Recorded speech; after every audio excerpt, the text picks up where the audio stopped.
Yes, vadikani ndogamuchirai zvakare muchirongwa chedu chekuchengetwa kwenguruve under pig solutions. We bring solutions in raising pigs kuti business redu rireruke. Topic yanhasi tiri kutaura pamusoro pekuti is it a profitable business? Kuchengetwa kwenguruve, is it profitable? You might be wondering, and if you are wondering, I think you are at the right place. Nekutira kuti tionesane. Kazhinji kacho vamwe vakangotanga business rekuchengetwa kwenguruve because vakangonzwa kunzi zvine mari. Yes, zvine mari, but zvine mari papi uye tinoiwana sei? Nekuti vazhinji vakazviita, vazhinji vacho business rakuvaremera. Ndoda kuti ubatsirikane pakuti you can run it as a business or you can run it just as a farming. But wedre kuti business inorevedza kuti pane a transaction inenge iripo. Saka tikatadza kubatsirana pa transaction, business racho rinogona kudhakwa. But I want to assure and guarantee you kuti pigari, it's a profitable business and it's very lucrative. But rine ma conditions or things that you must consider kuti uzonzi wakuita mari nenguruve. Saka ndisati ndanyanyoenda kure, ndoda kuti usapotse nemamwe mavideos atichauya nawo anokubatsira mubusiness idoro kana kuranwa kwaro. Saka take a moment and subscribe, leave a comment kana ari questions kana kuti uri kuona video iri uri kupi. Zvinotibatsira kuti when we go through my inboxes edu tichenge tichireply tingenjene newe. Inini zita rangu ndinoitwa Mr. Langton Chipunza. I'm your coach and a facilitator. Uyezve ndiri murimi wenguruve. Saka information yatiri kukupa information yatinoona paground as experienced pig farmers uye nekudzidzawo kwatiri kuita pamusoro pemhuka dzatiri kuchengeta. Saka tiri kutanga nekutaura kuti sei tichiti it's a very lucrative and profitable business. Mukuchengetwa kwemhuka kana kuti livestock farming hakuna imwe livestock type ine mari inogona kukurumidza kuuya tashanda necapital shoma kunze broiler chickens. After broiler chickens tunaya kunguruwe, nekuti nguruwe iyo pachayo inogona kutipa vana kubva pavana 10, vana 15, vana 18, dzimweni dzenguva inotipa vana 18 kamwe chete uye chibereka kairi pagore. Saka unotoona wega kuti nguruwe 1 haidhure kufidha, haidhure kuchengeta, but ichatipa pakupera kwegore 30 vana. But tinosiyawo room yatinotema mortalities. Vamwe vana vanofa nekuda kwekutsikirirwa overlaid namai, vamwe vanogona kufa nekuda kwemadiarrhea, vamwe vanofawo nekuda kwenyumonia vapindwa nechando. Saka kana tichienda kubusiness isusu tinowanzotanga tagadzira nhamba yekuti 10.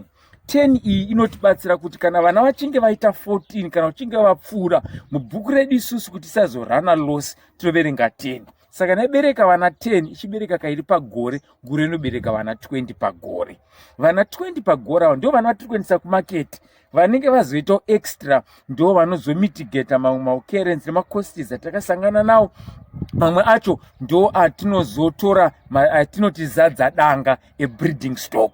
Patombotanga nepekuti nguruwe imwe chete yatipa vana 20 pagore. Vana ava tovafeeda in 21 days. Chabatsirana tonovafeeda sei and how do you calculate all this cost? But pakufeedwa kwevana ava tenge chiri pa 21 days tinge tine 100 or more live weight kgs. And kana chizoenda kuslota kana yakakasi tinobvisawo 30%. Patinozobvisawo zvemukati painozenge yahengwa yasara yanyama tosarwa tine 70%. Kana kuti 70 kgs kana nguruwe yedu ine 100. Pa 70 kgs kana tosa iyo nguruwe yacho inombotengeswa sei, inotengeswa mari kumarket. Saka zvinhu zvimwe zvinoratidza kuti ibusiness rine mari.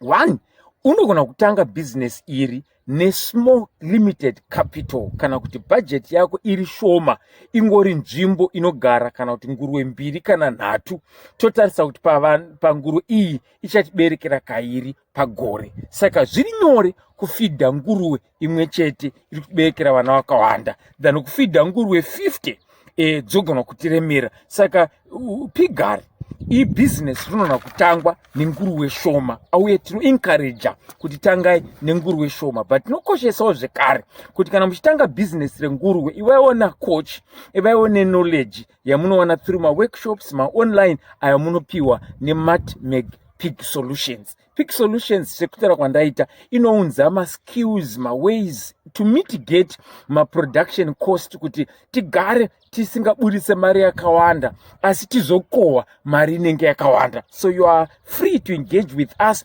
tukumento tukubatsire kufamba tese. Saka ngatimbopai muenzaniso wezvinhu zvinoitisa mari mukuchengetwa kwenguruve. Zvinhu zvakawandisa zvinoitisa mari pakuchengetwa kwenguruve. Bhosi kana taura zvekuti pig farming tiri kutaura broader term pazvinhu zvakawanda zvinoitwa nemunhu ari involved in pig farming. Number one, unogona kuita iwewe a breeder munhu anoita nguruve dzekutengesa dzatinenge tichiti breeding stock.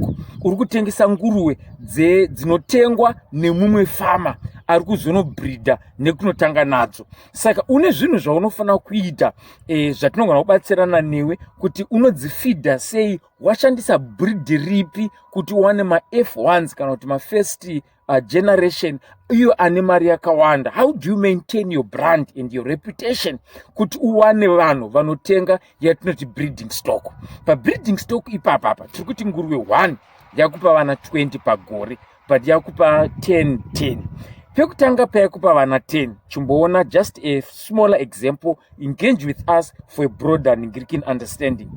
Vana 10 wapiwa ava vana vakasvika vane genetics dzakanaka dzinogona kuvaka danga.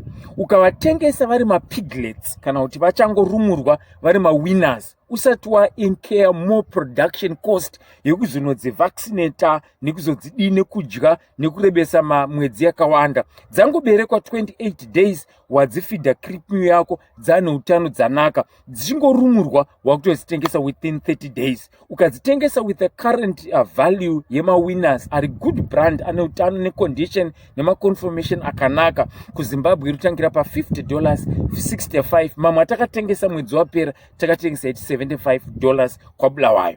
Saka chingofunga kuti ukatengesa ari 10 akasvika, because auchatambise mari yeye nekupfachura mari, wakuziva kuti woda kuitei mupigari, and you invest more and deploy all resources into that area inogona kukuitisa mari, inove area yaunenge wakadzidza kana kuti yaunoziva kuti iyi ndinogona kuiita.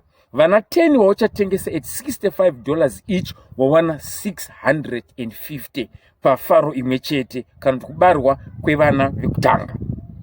Vachirumurwa paday 28 tutasira kuti susu with good feeds and good management. Paday number 4 mai vaiva pahit vakuda futi mwe mukono, uchivapa mukono day rechi4 neday rechi5 takutanga futi kuverenga mamwe mazuva. Vana vaiva vatoenda tatone $650 education US takutanga kufeeda mai va 2 kgs per day kusvika paday number 83 topatinozowedzera takuwapa 3 kgs. Apo takuchita metsi futi dzekuti vana vanoberekwa vaine utano kuti vagone kuzotengeseka zvekare. Yozobereka zvekare after 114 or 115 days takuwana zvekare imwe 650, which means pagore rimwe chete nenguruve imwe chete tine $1,300. But panonakidza kandepekuti how do we calculate production cost ekuti vana ava vari muna mai ava, mai vadyei 2 kgs or 2.5, vozodya 3 kgs, vozodya makgs aya ekuti mai vari kudya vachiyamwisa vana yatinoti lactating iya and vachifeedwa sei paday average ingave 7 kg pazuva only for 28 days. Maredo yakutanga kutenderera. Chifunga kuti nguruve idzodzo dzikaita 10 zviri kutipa vana, tinenge tichirasira kuti panguruve 10 zviri kutipa vana 100, tichivatengesa ivo tiri kuwana $6,500 pagore, tiri kuwana $13,000 mudya ndigerekawo. And then imwe example zvekare ndinogona kukupai yekuratidza kuti piggery is the right thing, the right business to do and the most paying one. Why? Arimbobude mustartup because poku iyo nyama chaiyo yenguruve ine high protein and inyama yakachipa, iri accessible and the demand yacho haiperi munharaunda yako, kunze kwecommunity kana kunze kwenyika mukada kuiprocessa. Tabva pamaselling mawinners aya tinogona kuti aiwaka ngatitengesei mamwe but mamwe ngatichengetei, kana kuti bhajeti yedu isusu iri kutitendera kuita process yekuvaccinata nekudzichengeta nemwedzi yakadaro tichichovha dzisvike idzo pa5 months. Kana dzapa 5 months tane magilts ka ndo hadzi dziya dzichiri mhandara dzisati dzazvara.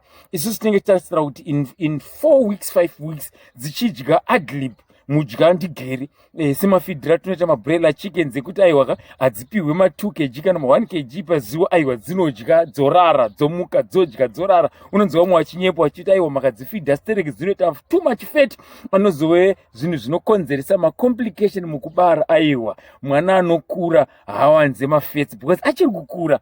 Mai vakura ndo anozowanza mafats, ndo patinenge takuzoisa strictly 2 kg per day. But magilts edu akadyiswa at adlib, a good balanced diet ine right proportions, kusangana kwekudya kunowaka utano kuti mai vedu kana nguruve dzedu dzikure.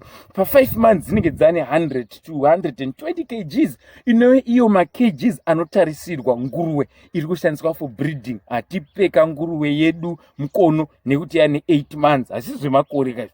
Inyaya yekuti yamita here marequirements ekuti izotiberekera vana vakawanda, vana vakanaka, because ndo yatikuti breeding stock. Saka inotangira pa 120 to 140 kg back fat kuti izokwanisa iyo kuti kana yapa lactating haizoluza condition, ichafidha vana vacho zvakanaka. Saka breed iroro rinotengeswa at 300 or 350 kana iri nemagood genetics and ari mabest breeds. Chofunga iwo kuti nguruwe in 5 months tiri kutengesa at 350, price yemwombe.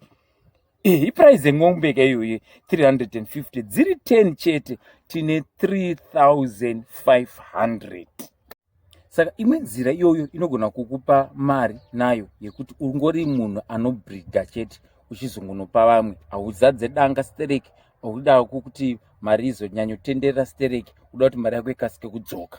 Uye ukazoita uri mukono yatinoti ebo, a very active mature boy isati rashanda, dzimwe nzonga unoona $400 kana kuti $450 ukawana zvimukono 10 utere ne 4000 kana kuti une 4500, chiverenga kuti that amount iyoyo tikada kukalkuleta tamboshandisa mari, ndo paunoona kuti aiwaka ibusiness rine mari. Tozomboti iwe uda kuita hako zvekutengesa iri nyama. Pakutengesa nyama ipapo pane musiyano wakawanda. Uda kutengesera here mabuchari, uda kutengesera here vemarestaurants, kana kuti uda kutengesera ma-end user kana kuti ma-consumers, ma-customers ako vanoda unobika, kana kuti iwe uda kuprocessa nyama yacho. The way of processing this ndo imwe ine mari yakawanda, ndo kune mari yakareba kunzi aiwa nguruve dzine mari, ndo kunenge kuine mari. Just imagine iwo kuti panguruve imwe chete kana chida kuti isusu toda kuprocessa nyama, we are looking at 2 tons of meat per year. Where am I getting the 2 ton?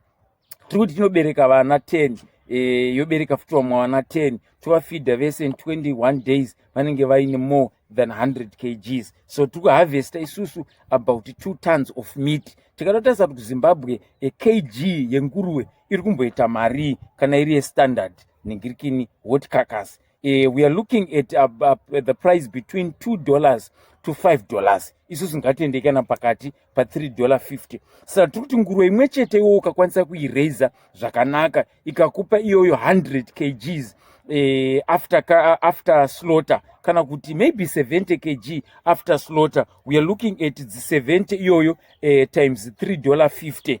How much do we get? And dziri 10. Kana takuzonyatsoita kune mari yakareba in the way we produce it at a commercial level, we are looking at least increasing the litter size to have at least vana from 14, 18 up to 21. Tine nguruve kumarondera iri kubereka vana 22, tine nguruve kudema iri kubereka vana 22. Mamwe ma-exotic breeds ayo ekutiichingokupa vana 22 ka1 mukagona process yemanagement, muritaura mimi kuti nguruve iyoyo pagore iri kukupai vana 44, which is a good number pagore panguruve 1. But secret iripo pakuita mari nenguruve haisi yekutanga at a bigger scale. And secret iripo pakuita mari nenguruve ndeyekukata macost. Remember kuti pamunotanga imimi pane ma-challenges aripo atinofana kuti tiwirirane, akaita sekuti you have to consider this and know your market, do your market research kwamuchazonotengesera. Muda kuprocessa mega here nguruve in terms of branding and processing your food and your meat and also mastandards anodiwa pamutemo kwamuri kuitira. But zvimwe zvezvinhu zvatofanira kubudirana pachena pakuti hongu nguruwe dzine mari, ende ichokwadi kuti dzine mari, but kuritanga business iroreri rine ma areas are very complicated, mamwe acho are very costly. So ndo patiri kuuya as Pig Solution kuti aiwaka zvinodhura zvacho ndezvipi, pane here imwe nzira yatingadambura nayo without cutting the process, but chingoti we mitigate challenges akadaro. Saka please engage with us in our comment section,